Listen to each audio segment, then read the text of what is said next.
जातिको खेती फन्डिङ राले मेटी भएको छ यहाँ त। यो लोगो हेरेर चाहिँ तपाईले मेरो च्यानल भेट्न सक्नुहुनेछ। हेलो सबैजनालाई, तरकारी बारीमा तरकारी हेर्दै भाजी साग अनि यहाँ गोपी चाहिँ ठुला ठुला भएको छन्। यत्रो यत्रो भएको छ, यत्रो यत्रो भएको छ। अनि यो गोबी फलाउने चाहिँ मेरी दिदी हो। कोही त साना पनि छन्। ल अन्त के छ र हैन? यहाँ त यति खतरा खतरा पो छ त। यो झन् खतरा छ। Oh my god!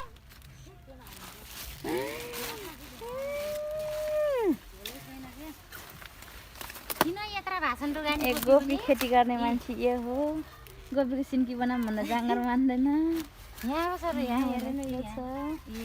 अनि यहाँ पनि यत्रो छ। कत्रो हो कि भने अचार बनाउनलाई अलिक चाङ्ग्रे चाङ्ग्रे काट्नुपर्छ क्या। गोबीको अचार बनाउने हो? ओइ किन छ चाङ्ग्रे चाङ्ग्रे परेको। यहाँ हो यस्तै किन्छन् के? यस्तै किन्छन् कि यस्तो किन्दैनन्? हो यो राम्रो हुन्छ है खानालाई पनि, तरकारी पनि यही राम्रो लाग्छ मलाई। एउटा पायो यत्रो छ। के चाङ्ग्रे। अब फेरि यहाँ एउटा बारी छ। यहाँ मात्रै नभएर यता पनि छ अर्को बारी। अर्को बारी भन्दा नि एउटै बारी हो, तर लगाउने ठाउँ चाहिँ फरक फरक हो। यो चाहिँ कति कति कति बिघाको जग्गामा छ?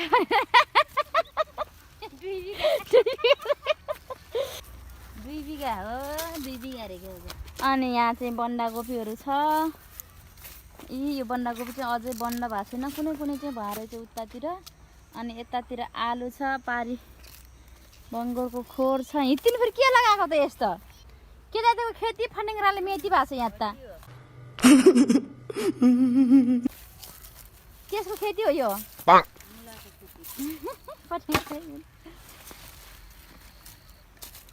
आज फेरि हामी आएर दिदीको घरमा आएर फेरि तरकारी माग्दैछौँ। हामी चाहिँ माग्ने पार्टी हो। ल हामी चाहिँ अब यसलाई पुऱ्याउन आथ्यौँ। छुटिसक्यो अब गयौँ। यता हेर, यता यता हाई गर्दै, हाई गर्दै। मैले सामान फेरि हाम्रो बिहानले बोक्नु। हामीले यति धेरै तरकारी लाग्दैछौँ।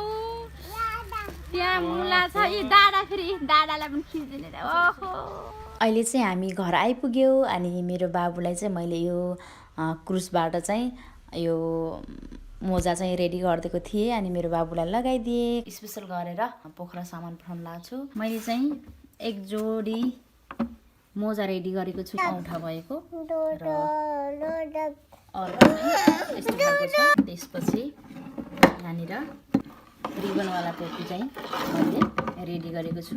र यो पनि एकदमै राम्रो प्याटर्नमा मैले बनाएको छु।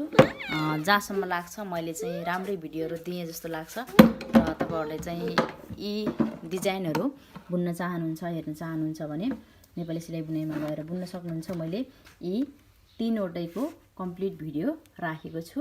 अर्को चाहिँ यो झोला चाहिँ मैले रेडी गरेको छु पठाउनलाई। तर यो चाहिँ मैले भिडियो राखिनँ किनकि मैले बुन्न टाइम नभएर मैले यो चाहिँ अन्तै बुन्न पठाएको हो। तर यो पनि मैले गिफ्टको रूपमा पठाउँदैछु। Gift by NSB। अच्छा। अनि यहाँनिर चाहिँ मेरो छोरोको मोजा छ। यो पनि देखाइदिनु पर्ने। यो चाहिँ मेरो नेपाली सिलाइ बुनाइ युट्युब च्यानलको लोगो है। तपाईँहरूले यो लोगो देख्नु भएको छैन भने चाहिँ अब यो लोगो हेरेर चाहिँ तपाईँले मेरो च्यानल भेट्न सक्नुहुनेछ है। अनि मेरो बाबुको पारा चाहिँ यस्तै हो।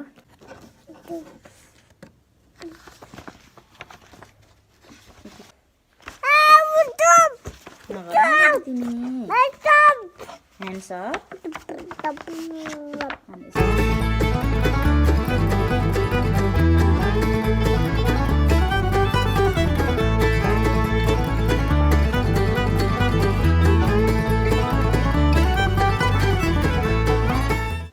यो चाहिँ मगर ड्रेस अनि गुरुङ ड्रेसहरूसँग बोकेर हेर्न एकदमै राम्रो हुन्छ होला।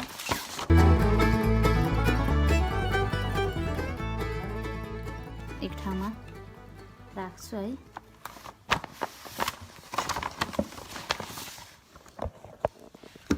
अब चाहिँ यसरी मैले रेडी गरेँ सामानहरू।